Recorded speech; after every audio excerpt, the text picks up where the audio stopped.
crown of iguanas. Socorro hadn't intended to steal the iguana. She only wanted a few of her things back.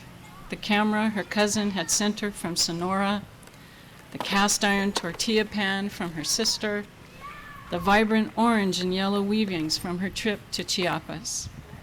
But after 3 months of marriage, she'd realized her husband was torpid and callous and preferred cocooning in his hammock with his prized reptile than in bed with her. She had been right to abandon him, but she hadn't meant to shame him in that way.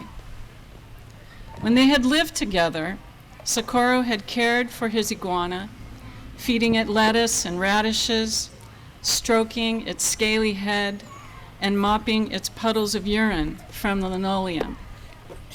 She had let it crawl up her arm and onto her head more times than she could remember.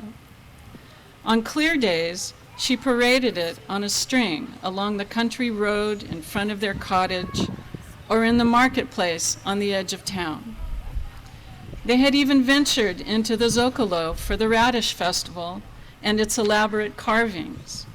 But the iguana had swiped the crown from the Our Lady of Solitude sculpture and ripped it to shreds. That had caused an embarrassing uproar.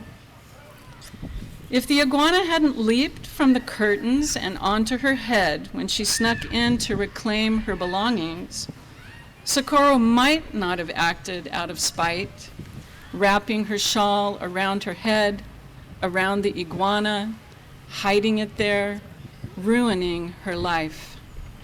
How many were there now? 5?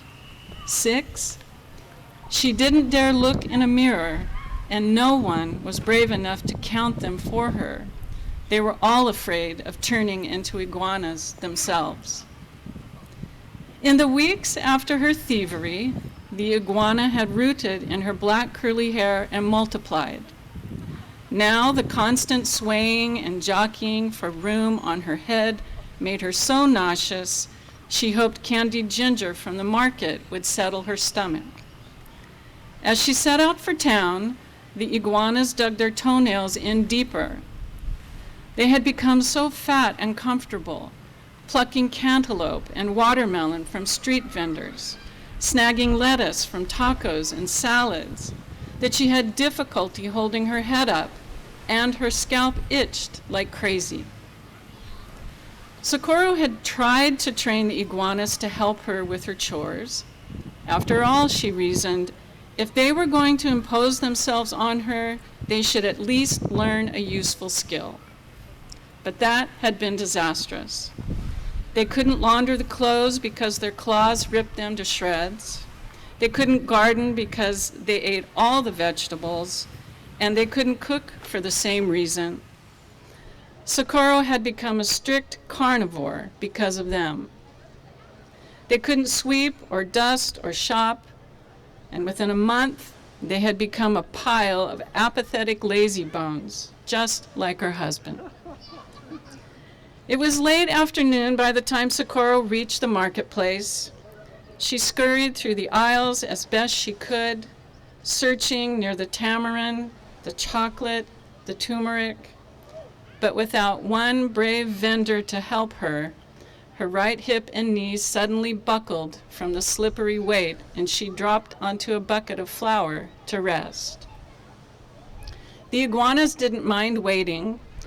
They enjoyed looking at the colorful piñatas that twirled in the air and listening to the parakeets that sang from their cages.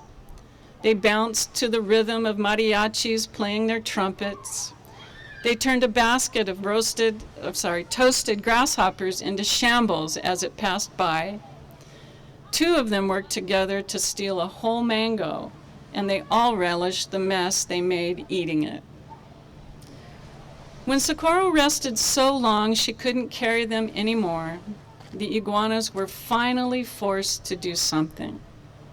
After intense deliberation, they scavenged a hemp rope from a cobblestone gutter and tied it around Socorro's neck. They weren't worried about parading her through the market or creeping along the jutted country road towards home. And they certainly weren't worried about feeding themselves. They had consumed plenty of food in the marketplace. But they were worried about feeding her because they didn't know the first thing about meat.